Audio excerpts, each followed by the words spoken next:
Auzubillahiminash-shaytanir-rajeem. Bismillahir-rahmanir-rahim. Assalamu alaikum students. Today we are going to discuss theorem on limits, which is chapter number 1, exercise 1.3, and your teacher is Hamad Hussain. Theorem on limits. Before going to start the theorem, the important point is 1 over infinity is equal to 0. 1 over infinity always equal to 0, and 1 over 0 is equal to infinity. These are two very important points for the coming theorem. First one is 1 over infinity is equal to 0, and the second is 1 over 0 is equal to infinity. Now, theorem number 3. Limit x approaches to infinity, 1 plus 1 over x raised to power x is equal to e. Limit x approaches to infinity, 1 plus 1 over x raised to power x is equal to e. Let us consider the relation 1 plus 1 over x raised to power x. Consider a relation 1 plus 1 over x raised to power x. We shall prove this formula with the help of binomial series expansion, which is your chapter number 8 first year. Binomial series chapter number 8 first year, as you studied earlier, where binomial series formula is 1 plus x raised to power n. Here x is equal to 1 by x and n is equal to x. Original basic formula binomial series is 1 plus x raised to power n. In our case, x is equal to 1 over x and n is equal to x. Now applying the binomial series expansion, we will get 1 plus nx. Binomial is 1 plus nx. In our case, n is equal to x and x is equal to 1 over x. So 1 plus x into 1 over x plus n minus 1 over 2 factorial into x square n minus 1 n minus 2 over 3 factorial into x cube and so on. In our case, n is equal to x and x is equal to 1 over x. So it will become 1 plus x into 1 over x plus x minus 1 over 2 factorial into 1 over x whole square plus x minus 1, x minus 2 over 3 factorial into 1 over x whole cube and so on. X cancel out with this x, 1 plus 1, x and this x cancel out. Now, this x and take x common from the bracket. X into x is x square. The remaining term is 1 minus 1 by x. 1 whole square is 1 and x whole square is x square 2 factorial as it is. Take x common from this term and also from this term. And 1x on the bracket side. So x into x is x cube. The remaining terms factors are 1 minus 1 over x and 1 minus 2 over x. 1 cube is 1 and x cube is x cube and so on, and 3 factorial is as it is. We just apply binomial series on this relation. Now, x square cancel out with this x square and x cube cancel out with this x cube. The remaining terms are 1 plus 1 over x, 1 over 2 factorial, 1 minus 1 over x. When x square and x square cancel out, only term survives 1 minus 1 over x and 1 minus 1 over x and 1 minus 2 over x when x cube cancel with this x cube. These are the remaining terms. Now we can apply limit. Limit x approaches to infinity. Limit x approaches to infinity for both sides. Limit x approaches to infinity 1 plus 1 over x raised to power x, and limit x approaches to infinity to the right hand side.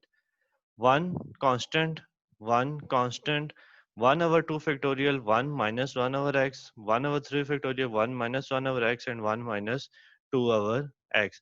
As you studied earlier, that limit cannot apply on the constant term. So 1 as it is, 1 as it is, and according to property number 5, constant come out and limit apply only on the variable. So 1 over 2 factorial outside and limit apply on 1 minus 1 over x, 1 over 3 factorial outside and limit apply on 1 minus 1 over x and 1 minus 2 over x.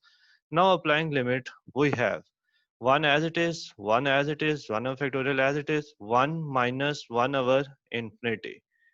Just replace x by infinity. Also 1 over 3 factorial, 1 minus 1 over infinity, 1 minus 2 over infinity. As I told earlier that 1 over infinity is equal to 0. So 1 minus 1 over infinity is 0, 1 minus 1 over infinity is 0, and 1 minus 2 over infinity is also 0. 1 over infinity is equal to 0 means that any constant divided by infinity is equal to 0. Either it will 1, minus 1, 2, 7, 10, minus 17, and so on. When constant divided by infinity, answer is 0. That's why 2 by infinity also 0 and 1 by infinity also equal to 0. So 1 over 2 factorial into 1 minus 0, 1 over 3 factorial into 1 minus 0, 1 minus 0, and so on. The right hand side remaining terms are 1 plus 1, 1 over 2 factorial, 1 over 3 factorial, and so on. Also from chapter number 8, exercise number 8.1, binomial theorem, and 8.2 binomial series, we studied that e raised to power x is equal to 1 plus 1 plus x square over 2 factorial x cube over 3 factorial x 4 over 4 factorial, binomial series of e raised to power x. If we replace x by 1 or putting x is equal to 1, we will get 1 plus 1, 1 over 2 factorial, 1 over 3 factorial, and 1 over 4 factorial, which is our right hand side. You can see that 1 plus 1 over 2 factorial plus 1 over 3 factorial and so on, and which is equal to a. That is our required right hand side. So limit x approaches to infinity, 1 plus 1 over x raised to power x is equal to e is our required result. Again, e raised to power x is equal to 1 plus x square over 2 factorial plus x cube over 3 factorial plus x 4 over 4 factorial. Putting x is equal to 1, we will get 1 plus 1 over 2 factorial plus 1 over 3 factorial plus 1 over 4 factorial, which is right hand side our required result. So replacing this all terms is equal to e, and which is our theorem right hand side. Students, there are two parts of theorem: original and it's also a deduction. Deduction is also the part of theorem. Theorem comes in the section number C. Original 6 marks and deduction are of 2 marks.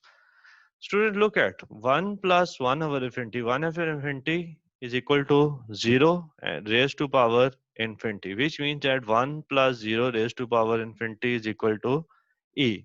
It is our generalized result. 1 over 0 raised to power infinity is equal to e.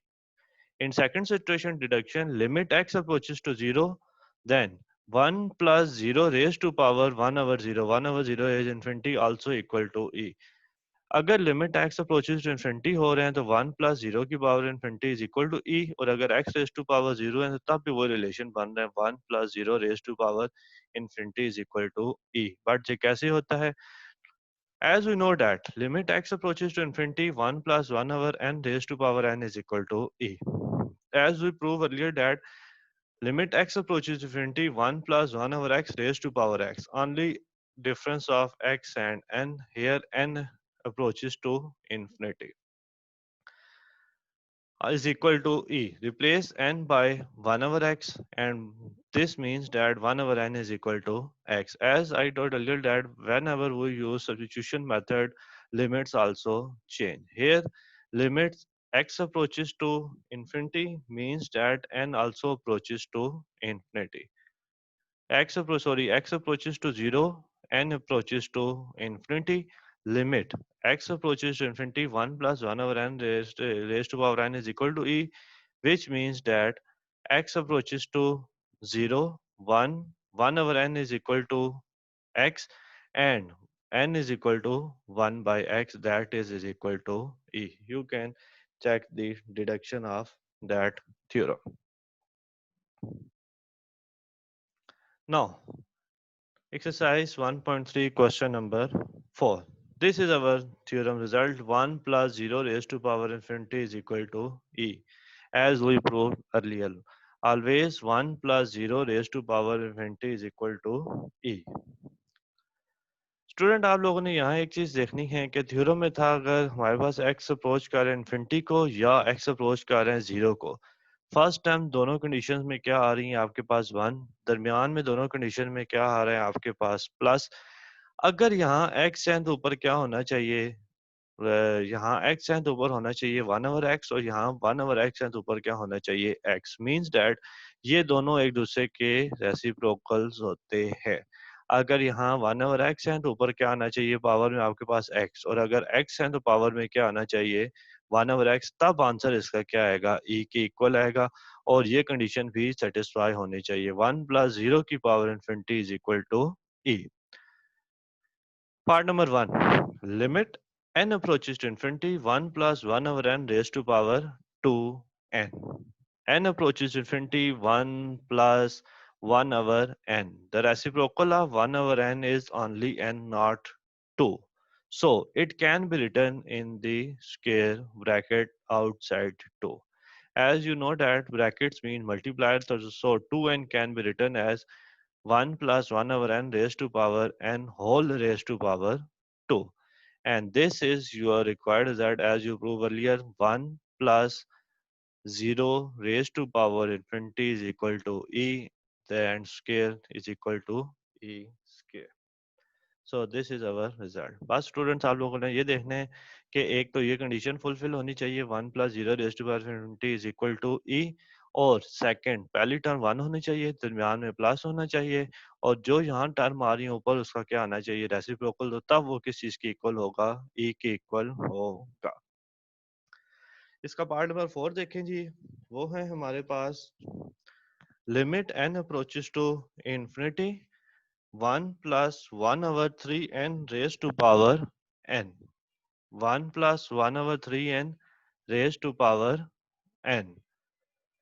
अब यहाँ हमारे पास 1 plus भी आ रहा है 1 भी आ रहा है plus भी आ रहा है 1 ओवर 3n आ रहा है तो 3n का रेसिप्रोकल होता है 1 ओवर 3n का रेसिप्रोकल होता है 3n हमारे पास n है जबकि 3 मौजूद नहीं है सो 3 से मल्टीप्लाई भी कर दिया और 3 से क्या कर दिया डिवाइड भी कर दिया क्यों क्योंकि 1 ओवर 3n है तो 1 ओवर 3n का रेसिप्रोकल होता है 3n तो 3n बनाने के लिए हमें 3 से मल्टीप्लाई भी करना पड़ेगा और डिवाइड भी करना पड़ेगा अगर हमारे पास कांस्टेंट मिस है तो कांस्टेंट को तो हम मल्टीप्लाई डिवाइड करा सकते हैं जबकि मैथ में हम लोग वेरिएबल को अपनी मर्जी से मल्टीप्लाई और डिवाइड नहीं करा सकते अब 1/3n का रेसिप्रोकल आ गया आपके पास सिर्फ 3n तो अब प्रॉब्लम ये वाला 3 करेगा तो ऊपर वाले पार्ट की तरह जैसे उसमें हम 2 को बाहर ले गए थे तो यहाँ 1/3 को क्या करेंगे बाहर ले जाएंगे अब ये चीज देखिए बन गई आपके पास 1 plus 1/0 raise to power infinity e और बाय ब्रैकेट से क्या आ रहे हैं आपके पास 1/3 तो ई रेज टू पावर क्या आ जाएगा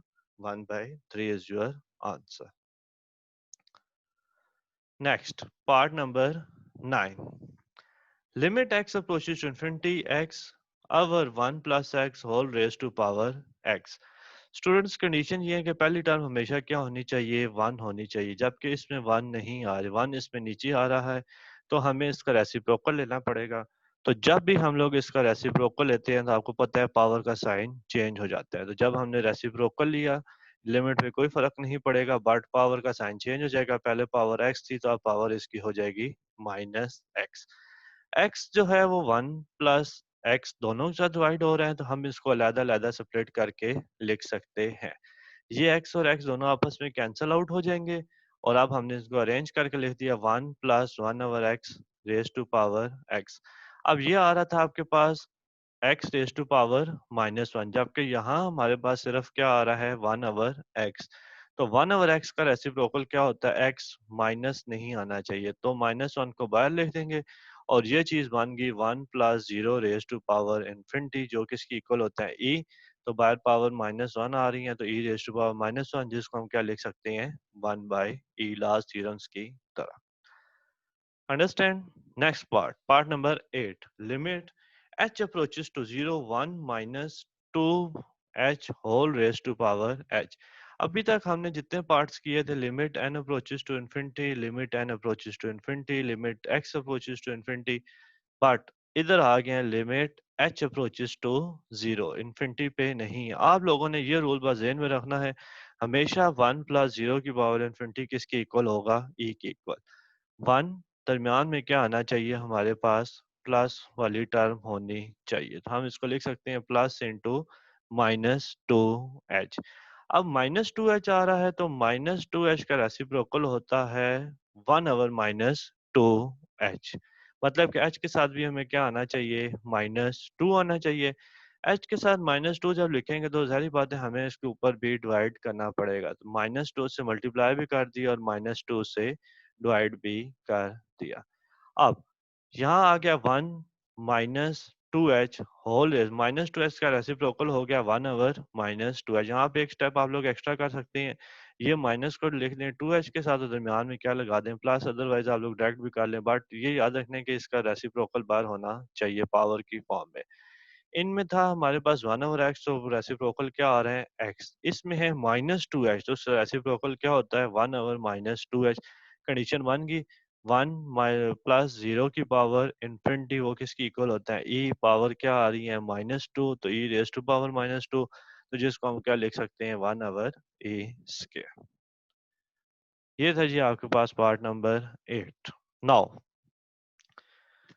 part number 10 and part number 11 are the very important part of this topic. Part number 10 and part number 11. Both almost same but difference is this condition. Part number 10. Limit x approaches to 0 e raised to power 1 over x minus 1 divided by e raised to power 1 over x plus 1, and the condition is x must be less than 0. X must be less than 0. And the part number 11, same part, condition is different, that is x is greater than 0.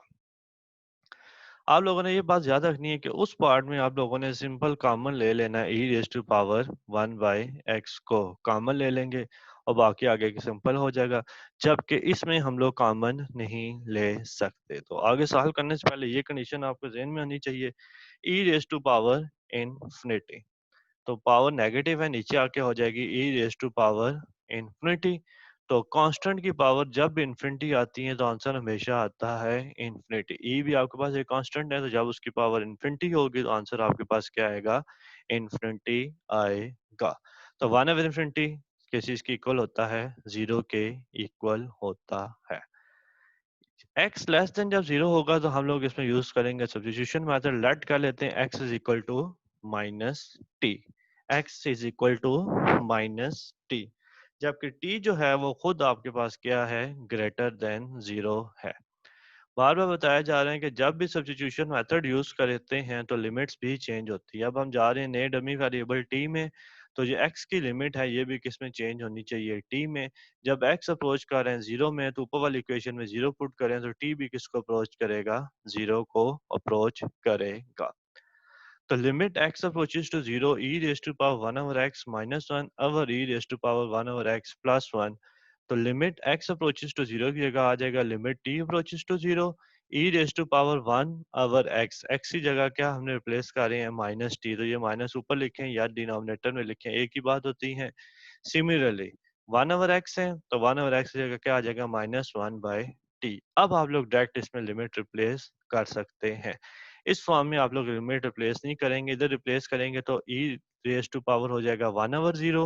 1 over 0 आपको पता है क्या होता है? Infinity. Infinity over infinity जो है वो math solve नहीं कर सकती, जैसे 0 ओवर 0 नहीं कर सकती, इसी तरह इन्फिनिटी और इन्फिनिटी भी मैथ सॉल्व नहीं कर सकती, उस पर कोई ना कोई हमें अलजेब्राइक टेक्निक यूज करनी पड़ती है। अब जब डायरेक्ट हम इसमें लिमिट रिप्लेस करेंगे t अप्रोचेस टू 0, तो e raise to power minus 1 over 0 minus 1 e raise to power minus 1 over 0 plus 1 minus 1 over 0। 1 over 0 जैसा कि आपको बताया गया है किस चीज की इक्वल होता है? इन्फिनिटी के साथ क्या आ जाएगा? Minus E raise to power minus infinity, ऊपर भी माइनस 1 है और नीचे क्या आ रहा है? प्लस 1। तो E raise to power minus 20 को हम लोग लिखते हैं 1 over E raise to power infinity. आपको पता है ऊपर पावर नेगेटिव है, नीचे जाके क्या हो जाती है? पॉजिटिव। और जब भी कांस्टेंट की पावर आपके पास इन्फिनिटी आती है, आंसर क्या आता है? इन्फिनिटी। कांस्टेंट की पावर इन्फिनिटी बेसिकली एक बहुत बड़ी चीज है, तो जब एक कांस्टेंट के ऊपर बहुत बड़ी चीज आ जाती है इन्फिनिटी, तो आंसर हमेशा हमारे पास क्या आता है? इन्फिनिटी। इन्फिनिटी जो होता है ये लामहदूद होता है। जैसे हम लोग अपने बालों की मेजरमेंट नहीं कर सकते, आसमान पे जो स्टार्स हैं उनकी मेजरमेंट नहीं कर सकते, इसी तरह इन्फिनिटी की मेजरमेंट नहीं कर सकते। इन्फिनिटी वेरी करती है फ्रॉम पर्सन टू पर्सन। तो constant value to infinity first step में आपको बताया था वो किस चीज की इक्वल होता है? जीरो की इक्वल। तो इसकी जगह आ जाएगा आपके पास जीरो माइनस वन, इसकी जगह आ जाएगा आपके पास जीरो प्लस वन। तो आंसर आपके पास आ गया माइनस वन। आंसर आपके पास आ गया इसका -1।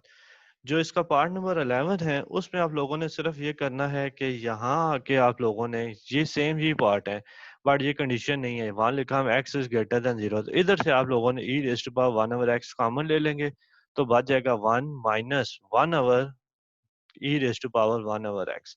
तो यहाँ भी कॉमन लेके e ये दोनों कट जाएंगे, बाकी लिमिट अप्लाई करेंगे। तो इसमें आ रहा था आपके पास e रेज़्ड टू पावर -20, उसमें इस टर्म के नीचे आ जाएगा e raised to power infinity. तो 1 ओवर इन्फिनिटी आंसर कितना देते हैं? 0। तो उस केस में आंसर आ जाएगा इसका 1 आंसर। यहाँ आ रहा है 0 माइनस 1, उधर आएगा 1 माइनस 0 और 1 प्लस 0, और उसमें फाइनल रिजल्ट आता है आपके पास -1। ये दो पार्ट, पार्ट नंबर 10 और पार्ट नंबर 11, बहुत ज्यादा इंपॉर्टेंट पार्ट हैं आप लोगों के इस टॉपिक से रिलेटेड। जी, लास्ट थ्योरम है आप लोगों के पास, थ्योरम नंबर 4। इस limit of a function topic का भी इस यहाँ ही एंड होता है, इसके बाद आगे कंटिन्यूटी स्टार्ट होती है। थ्योरम क्या है जी? थ्योरम कहता है limit x approaches to 0 a raise to power x minus 1 over x is equal to log of a to base e, log of a to base e। अगर हम लोग direct इसमें लिमिट पुट करें x की जगह 0 a raise to power 0, आपको पता है किसी भी कांस्टेंट की पावर 0 आंसर क्या देता है? 1। तो इस जगह आ जाएगा आपके पास 1 माइनस 1 0, और x की जगह पुट किया तो आंसर क्या आ रहा है? 0। तो इसका मतलब है 0 बाय 0 की फॉर्म बननी है, तो यहाँ भी हमें कोई ना कोई अलजेब्राइक टेक्निक यूज करनी पड़ेगी। क्या है जी? a raise to power x minus 1 को हम लोग लेट कर लेते हैं किसकी इक्वल है? y की इक्वल है। तो -1 उधर जाके प्लस हो जाएगा, a raise to power x is equal to 1 plus y। अब ये एक्सपोनेंशियल फॉर्म लिखी हुई है, इसको हम लोग जब लॉगरिथम में कन्वर्ट करेंगे तो ये पावर नीचे आ जाएगी, और जो a है ये इसकी लॉग की बेस में चला जाएगा, जैसे कि आप लोगों ने 9th क्लास में क्वेश्चंस किए हुए हैं। इसको हम लोग कहते हैं एक्सपोनेंशियल फॉर्म, और इसको हम लोग कहते हैं लॉगरिथम फॉर्म। अब हम लोग y को इंट्रोड्यूस करा रहे हैं, तो ज़ाहिर बात है हमें लिमिट को भी किस में लेके जाना पड़ेगा? y में। अब इस लिमिट है x अप्रोचेस टू 0, इस इक्वेशन में x की जगह क्या पुट कर दें? 0। तो a raised to power 0 1, 1 minus 1 is 0, तो y का आंसर भी क्या आ जाएगा? 0। That's why y also approaches to 0। बस limit x approaches to 0 a raised to power x minus 1 over x, limit x approaches 0 की जगह आ जाएगा y approaches to 0 a raise to power x minus 1। हमने ऊपर पुट किया हुआ है वो किसकी इक्वल है? y की इक्वल है। और x जो है वो किस चीज की इक्वल आ रहा है हमारे पास? log of 1 plus y to base a, log of 1 plus y to base a। अब ये y ऊपर है, जब ये नीचे जाएगा तो इसकी डिवीजन की फॉर्म में आ जाएगा, और आपको पता है पावर की लॉग में पावर की प्रॉपर्टी क्या होती है? अगर पावर हो तो पावर स्टार्ट में आ जाती है। log का जो रूल है log of a raise to power n, तो n log ऑफ a हम उसको लिखते हैं। यहाँ पावर की पहले आ रही हैं तो इसको हम लोग किस में ले जाएंगे? पावर में। मतलब कि ये स्टेप पहले है, ये स्टेप आपके पास बाहर है, बहरहाल आपने करना है पहले ऐसे है। y है ये डिवीजन में जाएगा, स्टार्ट में आ रहा है तो हम इसको पावर में लिख सकते हैं। अब आप इसमें लिमिट अप्लाई कर दें। log a जो है आपको पता है log जो है उसकी सारे कांस्टेंट होते हैं, तो log a ऑपरेटर से बाहर आ जाएगा। सिर्फ लिमिट अप्लाई होगी इस टर्म पे 1 plus y raise to power 1 over y. तो जब y की जगह 0 पुट करेंगे तो ये आ जाएगा 1 प्लस 0, और यहाँ आ जाएगा 1 ओवर 0। तो 1 ओवर 0 कितना होता है? इन्फिनिटी। तो वही सिचुएशन बन गई अकॉर्डिंग टू थ्योरम 1 प्लस 0 की पावर इन्फिनिटी किसकी इक्वल होता है? e के। तो ये आपके पास आ जाएगा जी log of a to base e, log of 1 over log of base to log of a e to base a। तो जिसको हम लोग लिख सकते हैं log of a to base e। One over की फॉर्म में। जब ये ऊपर जाएगा यहाँ log e to base a है, तो जब ये ऊपर जाकर ये चेंज हो जाते हैं, दोनों आपस में स्वैप हो जाते हैं, तो ये हो जाएगा log a to base e। तो ये आपके पास एक छोटा सा था थ्योरम। बस आप लोगों ने देखना है कि a raise to power x minus 1 को आप लोगों ने पहले y की इक्वल ऐड कर लिया, फिर उसके बाद a raise to power x is equal to 1 plus y हो गया, एक्सपोनेंशियल फॉर्म को कन्वर्ट किया लॉगरिथम फॉर्म में, x अप्रोच कर रहे हैं जीरो को, तो इस इक्वेशन के थ्रू y भी अप्रोच करेगा जीरो के इक्वल। रिप्लेसमेंट कर दी, अब ये y है ये इधर नीचे आ जाएगा। तो लॉ की प्रॉपर्टी होती है कि पावर स्टार्ट में आ जाती है, और अगर स्टार्ट में है तो हम उसको पावर में लिख सकते हैं। log a जो है ये कांस्टेंट होता है, ये बाहर आ जाएगा, सिर्फ लिमिट अप्लाई होगी इस पे, इस वाली टर्म पे लिमिट अप्लाई होगी, और ये चीज सारी क्या बना रही है, 1 plus zero raise to power infinity, जो किसी की इक्वल होती है e के इक्वल होती है। तो ये हो जाएगा 1 over log a as it is पढ़ा में, और e आ जाएगा। तो जब हम इसको न्यूमिनेटर में लेके जाते हैं तो ये दोनों स्वैप हो जाएंगे। यहाँ आ रहे हैं log e to base a, तो न्यूमिनेटर में जाकर हो जाएगा log a to base e। ये हमने थ्योरम प्रूफ करना था। लास्ट थ्योरम की तरह इसकी भी छोटी सी डिडक्शन है। Limit x approaches to zero e raise to power x minus 1 over x, मतलब कि यहाँ अगर a की जगह e आ जाए, जब यहाँ a raise to power x minus 1 over x था तो यहाँ आ रहा था log a to base e, और अगर यहाँ e हो गया तो ये क्या हो जाएगा log e to base e, जो कितना होता है 1 होता है। अगर ये दोनों सेम हो जाए तो आंसर क्या आता है 1।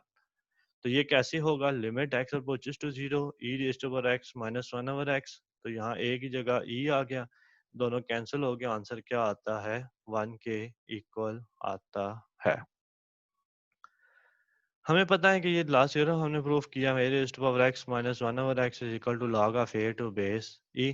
सिर्फ आप लोग रिप्लेस कर दें a की जगह पे e को। अब यहाँ लिमिट चेंज नहीं होगी क्योंकि हम यहाँ x को तो इन्वॉल्व ही नहीं कर रहे, हम लोग सिर्फ किसको इन्वॉल्व कर रहे हैं, कांस्टेंट को इन्वॉल्व कर रहे हैं। लिमिट तब चेंज होती है जब हम लोग वेरिएबल्स को इन्वॉल्व कर रहे हैं। जैसे अगर यहाँ हम लोग a raise to power x minus 1 को किसी नए वेरिएबल के इक्वल लिखते हैं तो फिर हमें x को करना पड़ता है। अभी सिर्फ हम किसको इन्वॉल्व कर रहे हैं, a को। सिंपल a की जगह क्या रिप्लेस कर दें, a, क्योंकि थ्योरम में भी यही है, a की जगह क्या आ रहे हैं e, बाकी इन दोनों में यहाँ था x पावर में है, डिवीजन में है, लिमिट में है, पावर में है, डिवीजन में है और लिमिट में है। सिर्फ फर्क किसका है, a और e का। a की जगह क्या रिप्लेस कर दें e, तो ये थ्योरम बन जाएगा e raise to power x minus 1 over x। तो यहाँ भी हमें एक जगह क्या रिप्लेस करना पड़ेगा e, ये दोनों सेम है, कैंसिल आउट हो जाते हैं और आंसर कितना आता है इसका 1 आता है। तो ये लास्ट थ्योरम की तरह ये भी इसकी क्या थी, डिडक्शन थी। Students, today your assignment is remaining part of question number 4 exercise 1.3. Your assignment is question number 4 remaining part exercise 1.3, especially part number 11 is your assignment. Student, if you have any questions, you can ask me anytime. Thank you.